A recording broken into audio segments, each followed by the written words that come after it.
paanong na panalunan ni Kristo ang taga-tagumpayan at magtagumpay na umakyat sa mga kalangitan. Yung bilang 10 then 5 na yung kaban ay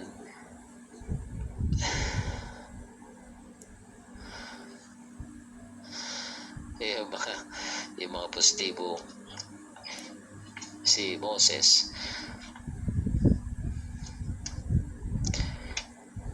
Si Moses ang sumulat ng awit 90. Ang tao ng Diyos. Si Moses na anak ang tao ng Diyos. Sinabi ni Moses, "Bumangon ka, O Jehovah, at kaya mo magpangalat ang iyong mga kaaway mo at yung mga nagagalit sa iyo ay pangalap." Ito sa pamagitan ng kanyang pagsasinukob na trapiko at sa kanyang pag-akyat sa langit, pinangunahan ni Kristo bilang mga bihag ang mga nabihag ni Satanas at ginawa silang mga kaloob sa kanyang katawan. Binasa ko ito sa inyo. Gusto kong dito ang gawin. Babasahin ko yung pag-aaral pambuhay na Efeso. Mensahe 38. Kristo ay naglakbay. Hallelujah. Ang Kristo natin ay isang naglalakbay. Siya yung naglalakbay na tres-unong Diyos. Si Kristo ay naglakbay mula sa langit, sa lupa, mula sa lupa patungo sa Hades, mula sa Hades pabalik sa lupa, at mula sa lupa papunta ikatlong langit. At sa ganitong sinukob na trapiko ay makaloob ay binigay sa katawan. Paano natin masasabi mula sa lupa papuntang Hades? Pag sinabi na Efeso 4, siya ay bumaba sa mas mababang bahagi ng lupa. Yun ang Hades. Nang siya ay pumasok sa kalangitan, siya ay bumaba mula sa ikatlong langit papuntang lupa. At dumaan siya sa pamumuhay. Siya ay namatay na nagpapaloob na lahat na pangmatayan at bumaba siya sa Hades, sa paraiso.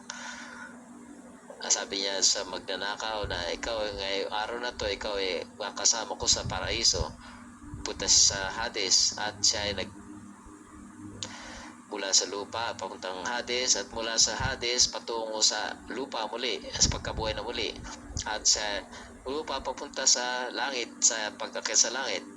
Nang gumawa siya ng gano'ng pag-akyat sa langit, ay dinala tayo mga nakaparada. Umakyat siya sa langit na bilang isang manlulupig.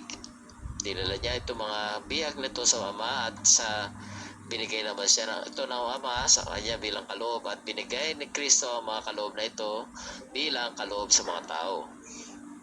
Ang mga anghel ay nag-alaman na ang umakyat sa langit sa kalangitan ay dinala niya sa isang parada itong mga bihag.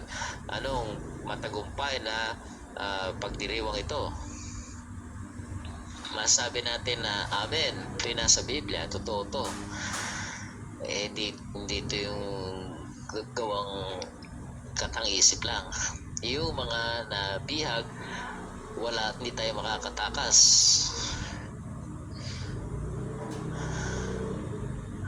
Tayong lahat. May mga sitwasyon ako na mga pagturusa.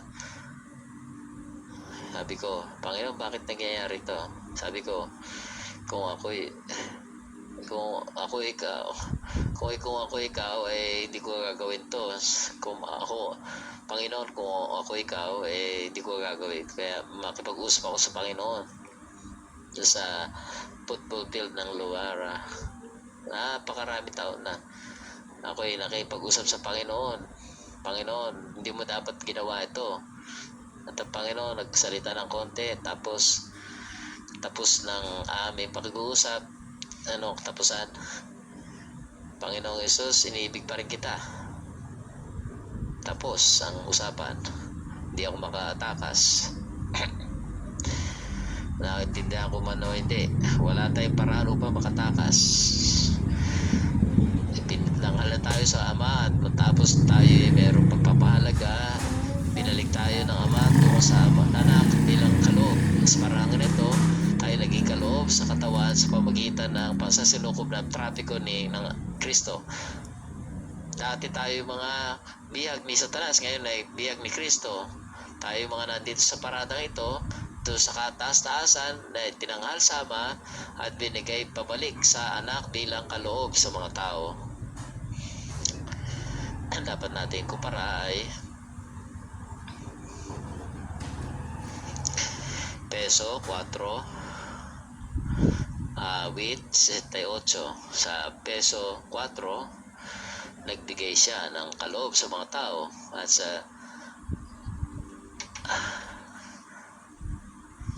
nagbigay ka ng kaloob sa mga tao. Nang si Kristo ay umakyat sa Ama, tinanghal tayo bilang tropeyo sa Ama, at ang Ama tinanggap niya bilang kanyang tropeyo, at binigay kayo pabalik kay Kristo, at si Kristo binigay tayo mga kaloob sa katawan para sa pagtatayo ng katawan. Nakahanga dahil sa sinukob na trapiko ng kanyang Kristo. Hindi na tayo mga makasalanan, tayo mga anak ng Diyos, tayo mga tropeyo ng Diyos, tayo ay mga kaloob. Di ba mas malakas sa amin? Hindi tayo denomination dito, ha?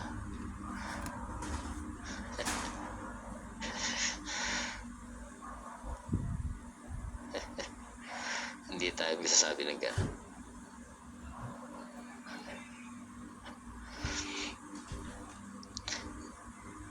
Sa Efeso nakita natin ang pagbibigay ng mga kaloob. Sa 68 ng awit ay mayroong pagtanggap ng mga kaloob. Ayon sa awit 68, binigay ng anak ay tayo nilupig niya, nilala tayo sa ikatlong langit. Tinanggap tayo ng Ama bilang kanyang tropeyo, at pinapabalik ito sa anak. At sa Efeso 4, binigay tayong lahat ng anak bilang kaloob sa Eklesiya.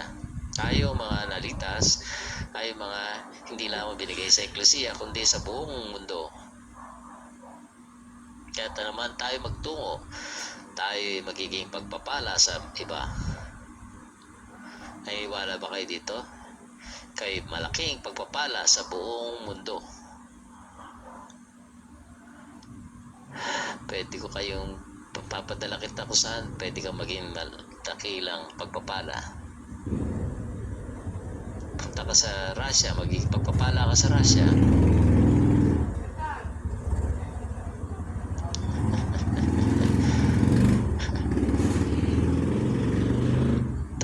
Punta sa Juan, ang mga tinubos na banal, pinihag ni Satanas bago sila naligtas sa pamagitan ng kamatayan at pagkabuhay na muli ni Kristo. Kanyang pagkakit sa langit, pinangunahan silang bihag ni Kristo. Yaw na iniligtas sila mula sa pambibihag ni Satanas, kinuha sila sa kanyang sarili. At pinangunahan niya sila ng mga binihag.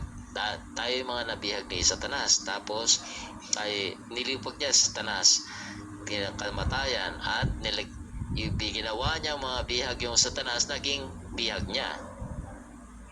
Hindi ba kayo natutuwa na kayo bihag ni Kristo?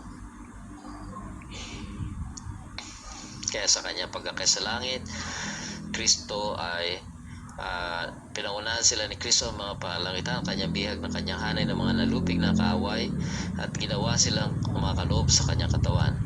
Kaya tiniwang si Kristo sa kanyang tagumpay sa kanila at kanyang mga nilupig na kaaway, at pinangunahan sila bilang kanyang mga bihag sa isang matagumpay na parada sa kanyang pagkilos para sa kanyang ministeryo upang itayo ang kanyang katawan.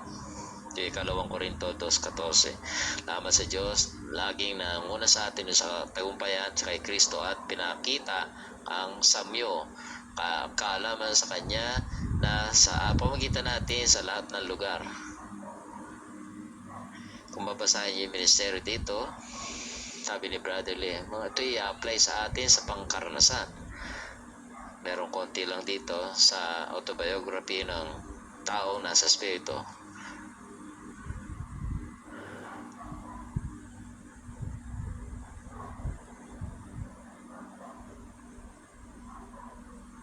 Araw-araw dapat tayo manalangin.